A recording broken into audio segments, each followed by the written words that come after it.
नमस्कार दोस्तों, मेरा नाम है कृष्ण मोहन शर्मा और आप लोगों का बहुत बहुत स्वागत है हमारे YouTube चैनल पे। तो गाइज, आज मैं आप लोगों के लिए एक और बहुत इंपॉर्टेंट चैप्टर इस वीडियो में लेके आया हूँ। जी हाँ गाइज, बिल्कुल ठीक सुना आप लोगों ने। चैप्टर का नाम है फंडामेंटल राइट्स। ये चैप्टर आप लोगों के लिए एग्जाम के लिए इतना ज्यादा इंपॉर्टेंट है ना कि 1 से 2 क्वेश्चन, कभी कभार तो 3 क्वेश्चन भी आप लोग इस चैप्टर में से डायरेक्ट एक्सपेक्ट कर सकते हैं। एंड आज इस वीडियो में अगर आप इस वीडियो को पूरा देखते हैं तो लेस देन 5 मिनट्स में भी आप लोगों का ये चैप्टर पूरा रिवाइज हो जाएगा। एंड आप लोगों को लगेगा यार ये तो मजे आ गए। तो अगर वीडियो अच्छी लगे तो चैनल को जरूर सब्सक्राइब करें, क्योंकि बहुत सारा अमेजिंग कंटेंट आप लोगों के एग्जामिनेशन के लिए चैनल पे आने वाला है। तो चलिए ज्यादा टाइम ना वेस्ट करते ही वीडियो को शुरू करते हैं। तो हमारे इस चैप्टर का नाम है फंडामेंटल राइट्स। जी हाँ, फंडामेंटल राइट्स यानी कि मौलिक अधिकार। फंडामेंटल राइट्स हमारे कॉन्स्टिट्यूशन के पार्ट 3 में मेंशन किए गए हैं, जिसका आर्टिकल है 12 to 35। Part 3 12 to 35। अब सवाल आता है फंडामेंटल राइट्स हम लोगों ने कौन से देश से लिए थे। बहुत इंपॉर्टेंट क्वेश्चन है, कौन सी कंट्री से फंडामेंटल राइट्स लिए थे। तो answer is United states of America, USA से हम लोग फंडामेंटल राइट्स लेके आए थे।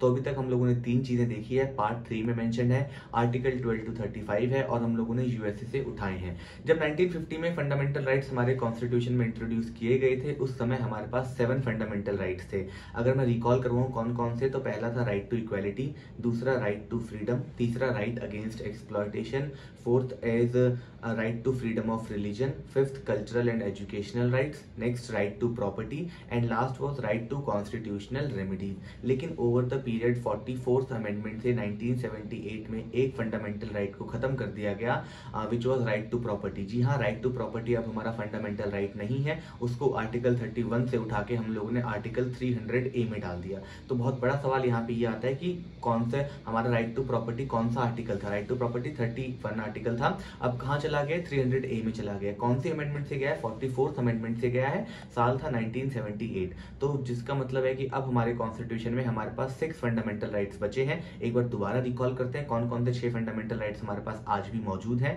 पहला है हमारे पास राइट टू इक्वालिटी, दूसरा है राइट टू फ्रीडम, तीसरा right against exploitation, next right to freedom of religion, and next is cultural and educational rights, and last one is right to constitutional remedies.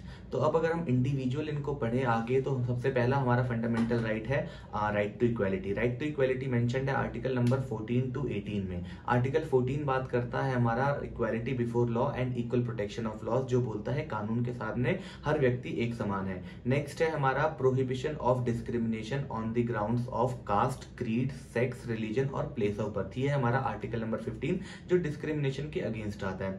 Next हमारा है article number 16, ये बात करता है equality in opportunity of public employment के लिए। फिर article number 17 आता है, वो एबॉलिश करता है अनटचेबिलिटी को, और आर्टिकल नंबर 18 आता है, वो एबॉलिश करता है टाइटल्स को। लेकिन आर्टिकल नंबर 18 में जो टाइटल्स को एबॉलिश किया गया है, इसमें 2 एक्सेप्शंस रखी गई हैं। एक है हमारा एकेडमिक, एक है हमारा मिलिट्री। तो जैसे एकेडमिक, जैसे हम लोग लॉयर्स बनेंगे तो एडवोकेट एंड कोई सीए है, कोई डॉक्टर है, तो वो अपने नाम के पीछे वो टाइटल्स लगा सकते हैं। एंड अगर कोई मिलिट्री से रिटायर्ड है, लेफ्टिनेंट है, कर्नल है, मेजर है, तो वो भी थ्रू आउट द लाइफ अपने उस टाइटल का इस्तेमाल कर सकते हैं। तो एक बार दोबारा अगर हम राइट टू इक्वालिटी के 5 राइट्स देखें, तो पहला है article number 14 equality before law and equal protection of laws.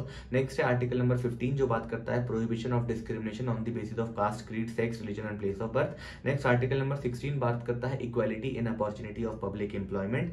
Article number 17 abolish करता है अनटचेबिलिटी को। आर्टिकल नंबर 18 एबॉलिश करता है टाइटल्स को, जिसकी 2 एक्सेप्शंस हैं हमारे मिलिट्री और एकेडमिक। फिर अगला हमारा फंडामेंटल राइट आता है राइट टू फ्रीडम।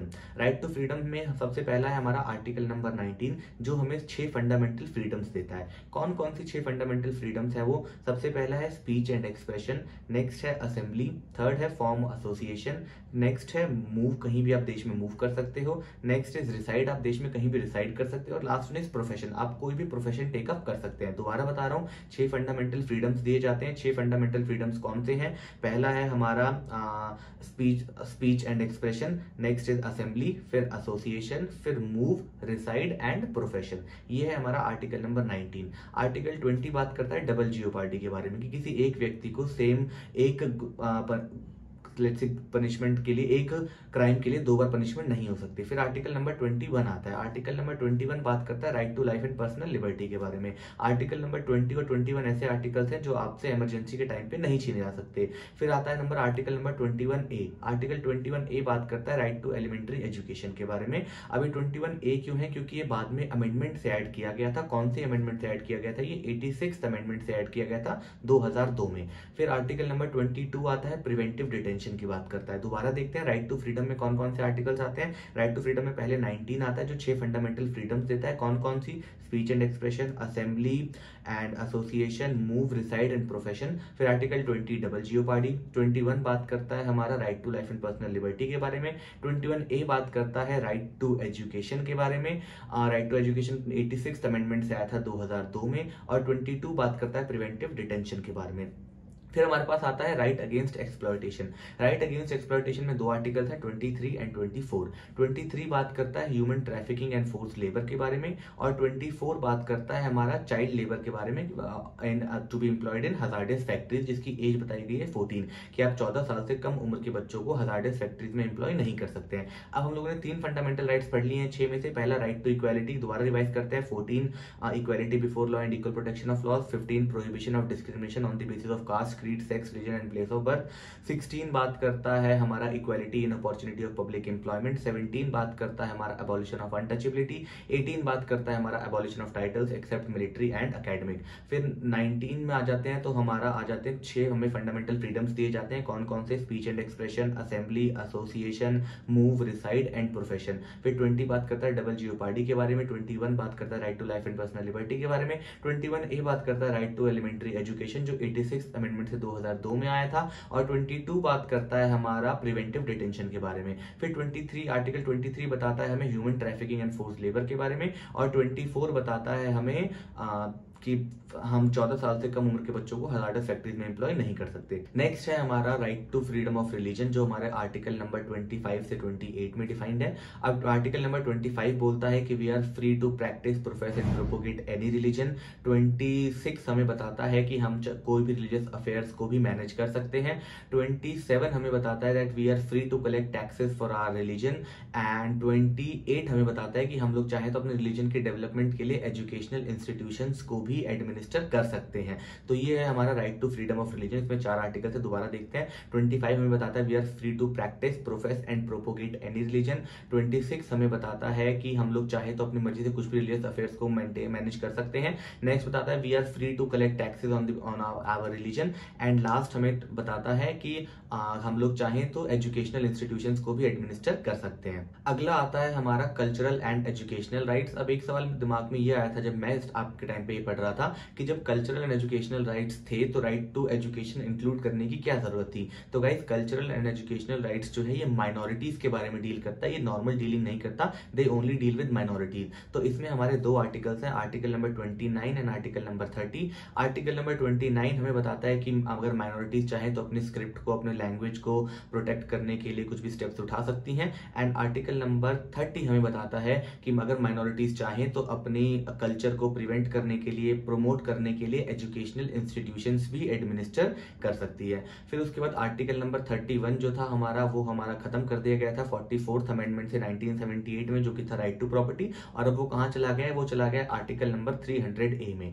नेक्स्ट हमारा अच्छा कुछ 31A B C भी है जो हमारे एग्जाम के लिए इंपॉर्टेंट नहीं है। फिर नेक्स्ट हम आर्टिकल पे आते हैं, आर्टिकल नंबर 32 जो है हमारा right to constitutional remedies. Doctor Bhimrao Ambedkar जो कि हमारे फादर ऑफ इंडियन कॉन्स्टिट्यूशन थे, उन्होंने बताया था कि जो हमारा आर्टिकल नंबर 32 है that is also known as heart and soul of Indian constitution. Article 32 से ही हमें कुछ रिट्स मिलते हैं कि यदि अगर किसी व्यक्ति को उसके फंडामेंटल राइट्स और मौलिक अधिकार से वंचित किया जाता है तो आप चाहो तो आप सुप्रीम कोर्ट या हाई कोर्ट में जाके अपील करके अपने फंडामेंटल राइट्स को एनफोर्स करवा सकते हैं।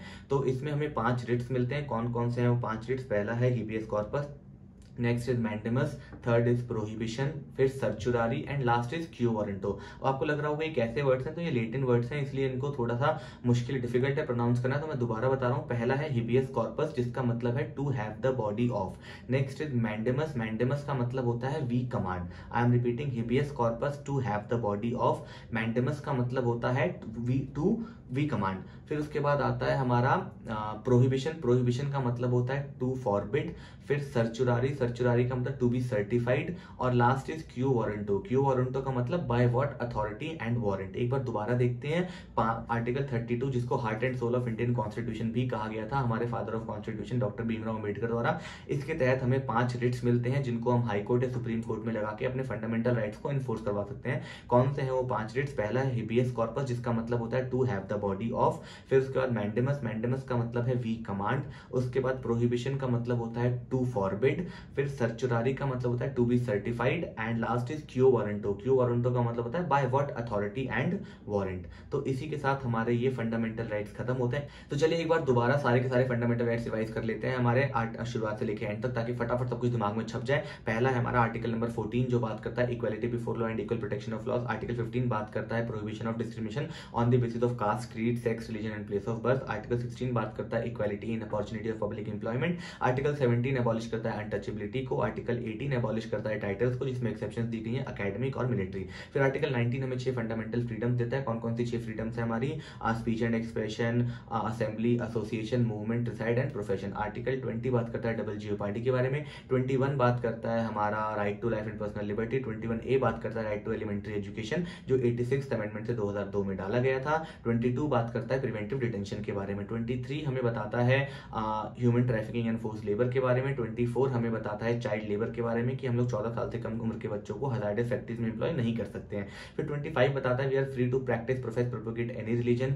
26 हमें बताता है कि हम चाहें तो रिलीजियस अफेयर्स को भी मैनेज कर सकते हैं। 27 बोलता है हम अपने रिलीजन के लिए टैक्सेस भी कलेक्ट कर सकते हैं। एंड 28 हमें बताता है कि हम चाहें तो अपने रिलीजन को प्रमोट करने के लिए एजुकेशनल इंस्टीट्यूशंस को भी एडमिनिस्टर कर सकते हैं। फिर है कल्चरल एंड एजुकेशनल राइट्स, जिसमें हमारे पास 2 दिए गए हैं, 29 और 30। 29 में बताता है कि अगर माइनॉरिटीज चाहें तो अपनी लैंग्वेज को, स्क्रिप्ट को प्रोटेक्ट करने के लिए स्टेप्स उठा सकती हैं। एंड उसके बाद 30 बताता है कि अगर माइनॉरिटीज चाहें तो अपने कल्चर को प्रमोट करने के लिए एजुकेशनल इंस्टीट्यूशंस भी एडमिनिस्टर कर सकते हैं। 31A पहले फंडामेंटल राइट था। फिर 44th अमेंडमेंट से इसको यहाँ आर्टिकल 31 से हटा के 300A में डाल दिया गया था, जो था हमारा राइट टू प्रॉपर्टी। फिर उसके बाद नेक्स्ट आता है आर्टिकल नंबर 32, जिसको हम बोलते हैं राइट टू कॉन्स्टिट्यूशनल रेमेडीज, जिसको heart and soul of Indian constitution भी कहा गया है डॉक्टर भीमराव अम्बेडकर द्वारा, जो हमारे फर्स्ट लॉ मिनिस्टर थे, ड्राफ्टिंग कमेटी के चेयरमैन थे, फादर ऑफ इंडियन कॉन्स्टिट्यूशन थे, chief architect of Indian constitution थे। इसमें क्या कहा गया है, हमें कुछ 5 रिट्स दिए गए हैं, जिनको हम यूज करके सुप्रीम कोर्ट या हाई कोर्ट में अपने फंडामेंटल राइट्स को एनफोर्स करवा सकते हैं। कौन कौन से हैं वो रिट्स? पहला है हेबियस कॉर्पस, जिसका मतलब होता है to have the body of. उसके बाद है मैंडेमस का मतलब वी कमांड। फिर उसके बाद प्रोहिबिशन का मतलब टू फॉरबिड, सर्चुरारी का मतलब to be certified, and quo warranto का मतलब होता है by what authority and warrant.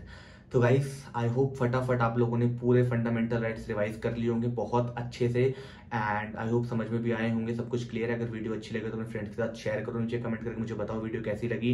And अगर आप लोगों को लॉ की परचेज करनी है तो नीचे अगेन डिस्क्रिप्शन में मेरा नंबर है, आप मेरे को मैसेज कर सकते हैं। लॉ की जो रिवीजन नोट्स हैं, बहुत वेल मेंटेन्ड रिवीजन नोट्स हैं।